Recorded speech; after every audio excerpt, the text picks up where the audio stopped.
Pain is no stranger to chronic illness sufferers. In fact, sometimes it feels like we don't remember what it feels like to be without pain. Many of us have been told that the pain is only in our heads, which only serves to unfairly invalidate what we are going through. But what exactly is pain? Is it caused by the strange endometriosis implants in our body? Is it caused by inflammation? Is it caused by structural abnormalities within our organs, muscles, or bones? How are pain signals transmitted from the brain? These are all very important questions, and I'm really excited to be speaking to Dr. Howard today.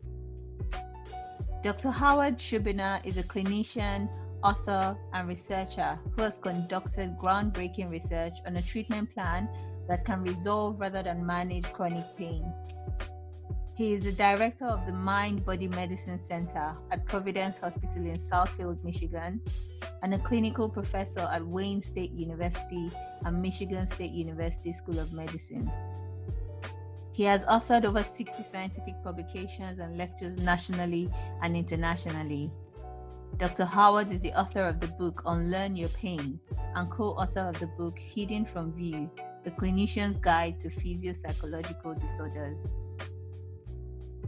Dr. Howard is the author of the book Unlearn Your Pain and co-author of the book Hidden from View, A Clinician's Guide to Psychophysiological Disorders. We'll be talking about chronic pain and the role of the brain in this. Remember that I am not a medical professional, so whatever I share on this podcast is to inspire and empower you to take control of your health and your bodies. Please always speak to your healthcare professional before making any major changes to your diet or lifestyle. With that said, let's get right to it. Very pleased to meet you today. So can we start with a bit about your background and how you've come to be interested in the psychology of chronic pain? I am an internal medicine doctor, and I didn't have much interest in pain for many years. I read a book by Dr. Sarno, S-A-R-N-O. Okay. Someone gave me this book, and because a friend of his had been basically cured of her chronic pain by reading the book. So that's pretty unusual to have that happen. Yeah. And I read the book, and I was interested in the mind-body connection that Dr. Sarno talked about. I had studied that a long time ago when I was in university. And so I went to work with him for a little bit, saw what he does, and did. And then I started reading a lot about the brain and pain and the neuroscience of pain and the psychology of pain and the physiology of pain. And so for the past 17 years, I've been talking to people and starting to do this work.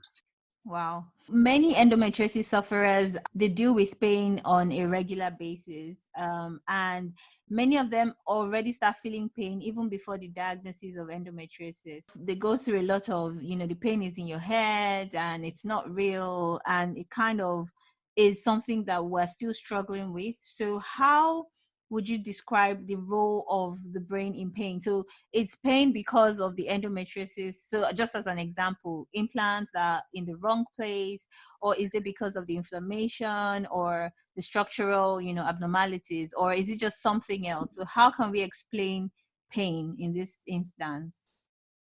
Well, you have to take each person as an individual. I don't think you can take everyone who has been diagnosed with endometriosis and put them into one category. Okay. In order to understand the pain of endometriosis, you have to understand pain. And it turns out that all pain is real. There's no such thing as imaginary pain or fake pain. Okay. Anyone who says the pain is all in your head is either ignorant or cruel or both. Because they're implying it's not real, or you want the pain, or it's your fault, or you're crazy somehow. Yeah. And none of that is true. So all pain is real. Yeah. That's number one. Number two, all pain is created by the brain. So it turns out that when you touch a hot stove, It's not your finger causing pain. It's actually the brain. And that's the neuroscience of pain, because the brain works by something called predictive coding.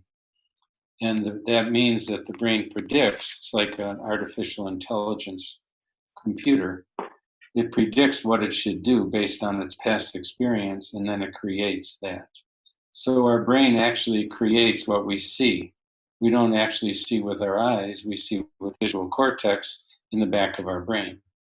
All those fibers, the light comes in our eyes, but the brain constructs actually what we see. And the same is true with feeling.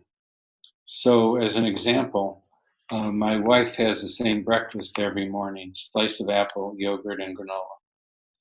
And 2 summers ago, she woke up early and she had an extra slice. And she came up to the bedroom and she fed it to me. I didn't see it. And I bit down on the slice and I had a horrible, disgusting taste in my mouth. It turned out it wasn't an apple that day, it was a peach.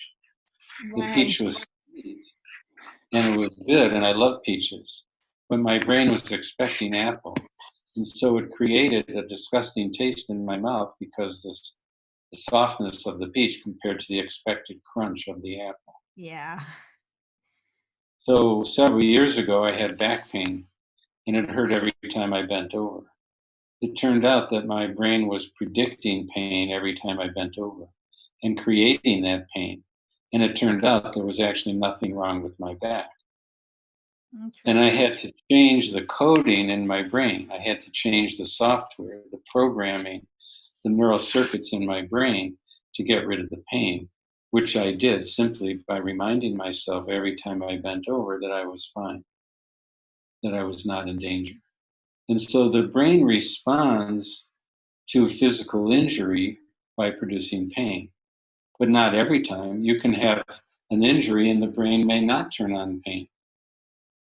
For example, if you're running, if you're running from a lion and you break an ankle, you wouldn't get pain because your brain would not turn on pain because you would die if you got pain. There's a bigger danger. Pain is a decision the brain makes. And pain can occur because an injury, some kind of damage in the body, triggers pain. Yeah. But pain can also occur because of stress and emotions. Because stress and emotions activate the exact same part of the brain that turns on pain, which we call the danger alarm mechanism.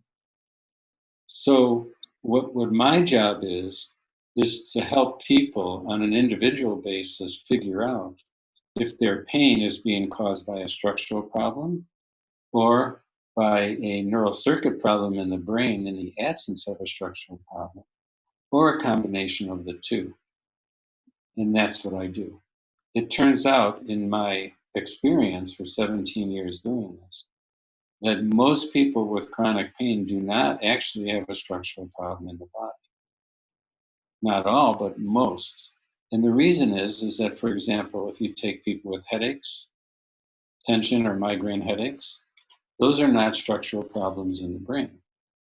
Those are neural circuit problems, because if you rule out a structural problem with CAT scan or MRI of the brain, tooth, and mouth, and sinuses, and all that, 95% of those people don't have a structural problem. The same is true with people with stomach pain and pelvic pain and back pain. And we've done studies to prove that. The problem is that, for example, in back pain, people who have back pain typically have abnormal MRIs of their back, showing degenerative disc disease and bulging discs. But people with no back pain have the same incidence of degenerative disc disease and bulging discs. Right. So to blame the pain on the degenerative disc disease and the bulging disc is not helpful. And it's usually inaccurate. So when you get to endometriosis, there's a problem, because endometriosis can be mild, moderate, or severe. Yeah. And people with severe endometriosis are more likely to have pain due to the endometriosis. But what about people with mild endometriosis? It turns out that many women have endometriosis without any pain. Yeah. right? And so research shows that when you do laparoscopies on women, some women with pain have endometriosis, some women with pain do not have endometriosis. Some women without pain have endometriosis. Some women without pain do not have endometriosis. Mm. So to blame all in someone who is diagnosed with endometriosis, to blame all of their pain on endometriosis could be incorrect. But you have to, distinguish that on an individual basis. You can't make a blanket statement. You can't say no one with endometriosis has a structural cause for their pain. Yeah. And you can't say that everyone with endometriosis has a structural cause for their pain. Yeah. That's my view, that the answer lies somewhere in the middle. And my work is to help people investigate their pain and determine if it's being caused by their brain or by the body or by a combination of the two. Okay. So how would you say you go about the process of helping people understand the cause or the source of their pain? So endometriosis, like you've rightly said, endometriosis patients and the level of their pain has nothing to do with the stage of endometriosis that they've got. But how would you help, or what process would you take to help people understand or figure out what the source of their pain is, if it's a structural thing or if it's something else? Right. Well, what I do is I look at their records and look at the stage of how severe the endometriosis is and how well it's controlled. So if someone has mild endometriosis but severe pain, there's a chance that the pain is not actually due to the endometriosis.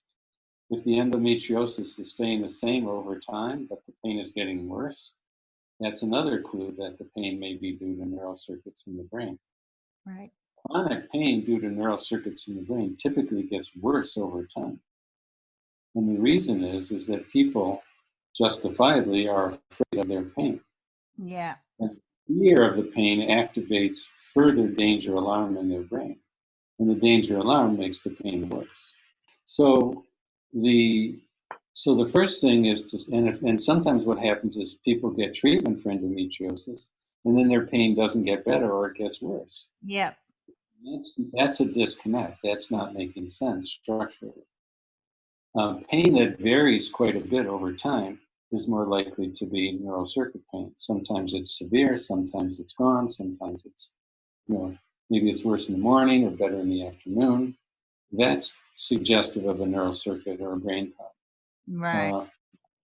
Pain that shifts, that moves around. Sometimes it's in the lower abdomen, sometimes it's on the right side, sometimes it's on the left side.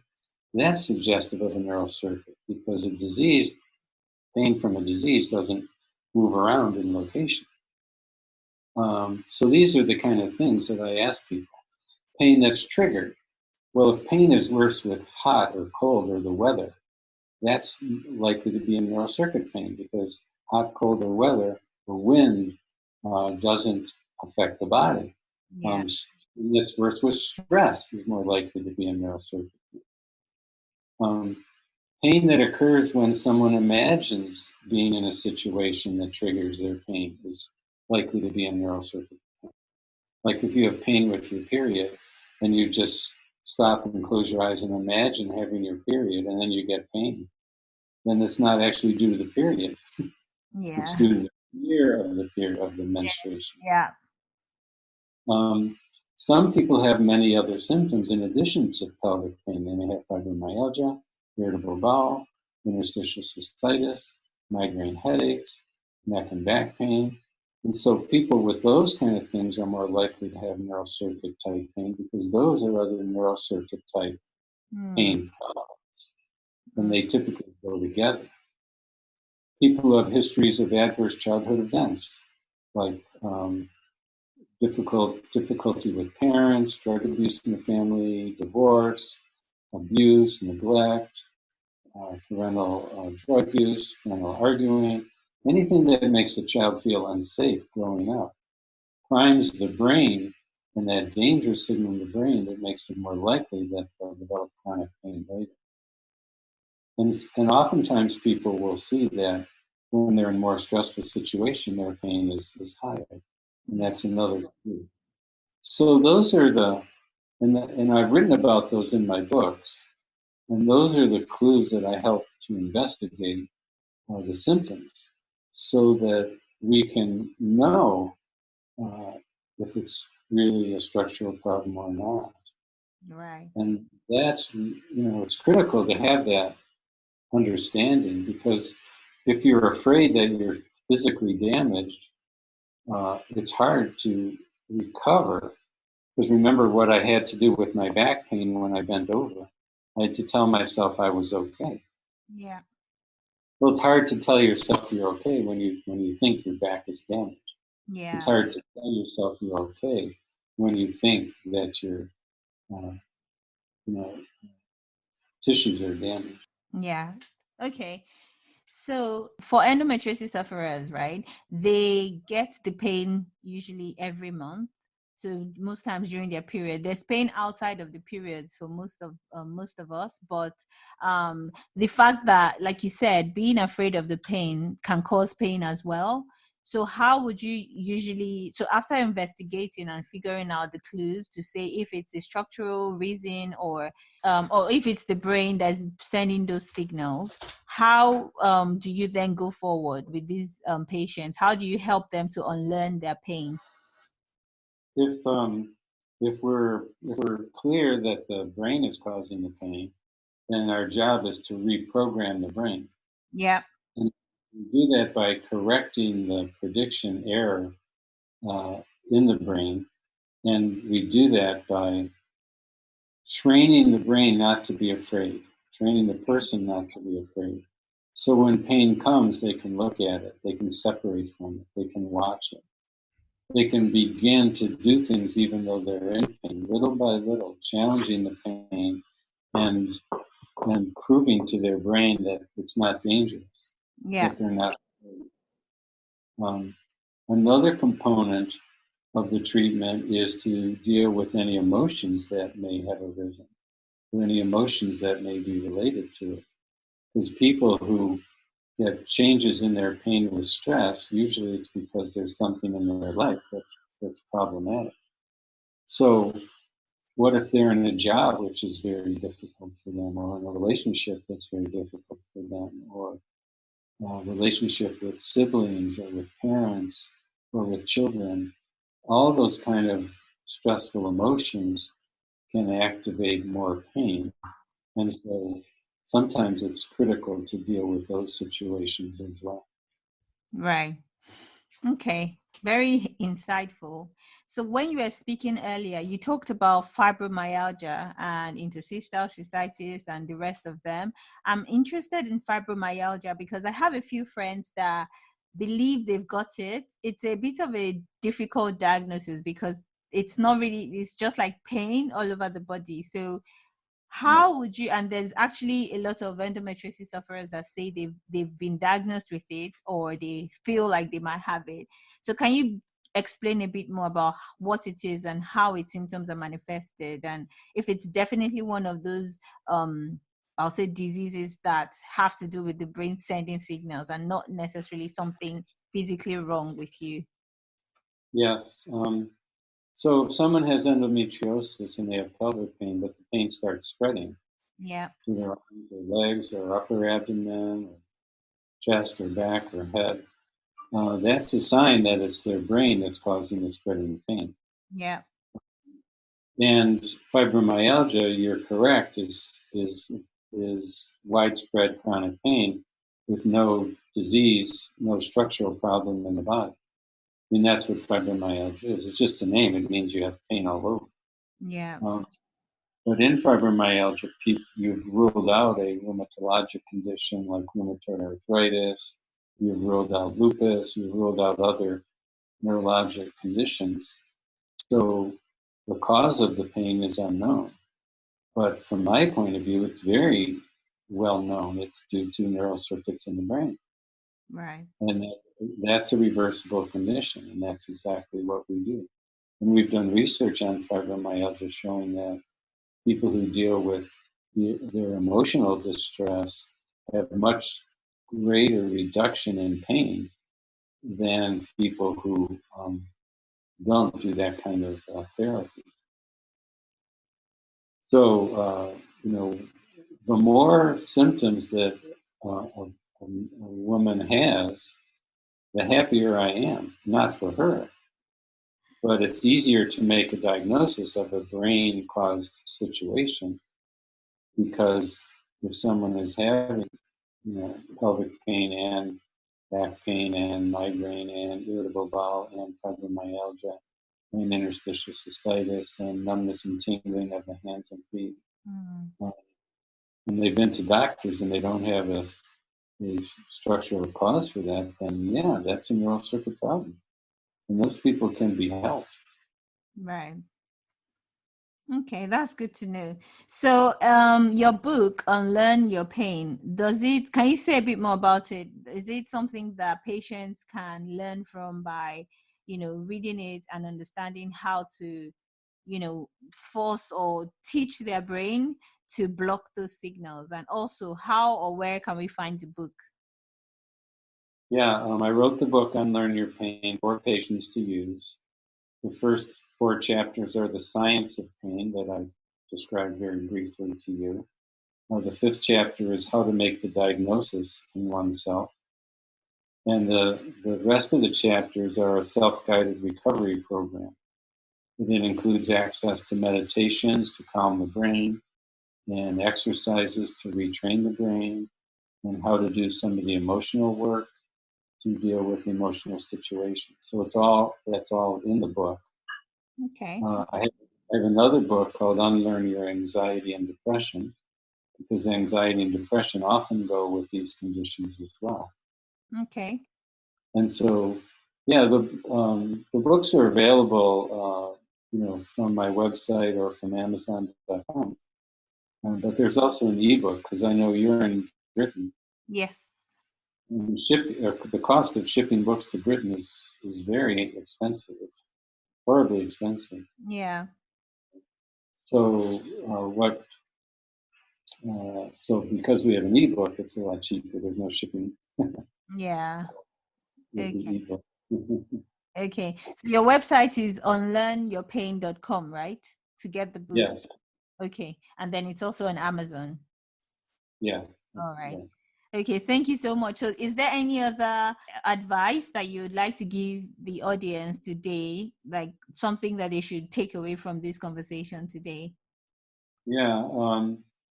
I think it's really important for people to understand that their suffering is real. It's not imaginary. No one is saying it's all in your head. That's it's a horrible thing to tell somebody. But the new science of the brain shows that the brain often creates pain, and the brain can create pain in the absence of a physical injury. And this is a really revolutionary idea. Now, these concepts certainly won't apply to every person who is diagnosed with endometriosis. But there are ways, like I said, to investigate the symptoms and investigate the pain and determine if they can be helped, because I hate to see people suffer when actually they can get better. Oh, thank you very much. This was really good and helpful. And it's good to know that doctors are taking pain seriously, pain of patients seriously. So this is something that I'm excited to share with my audience. So thank you.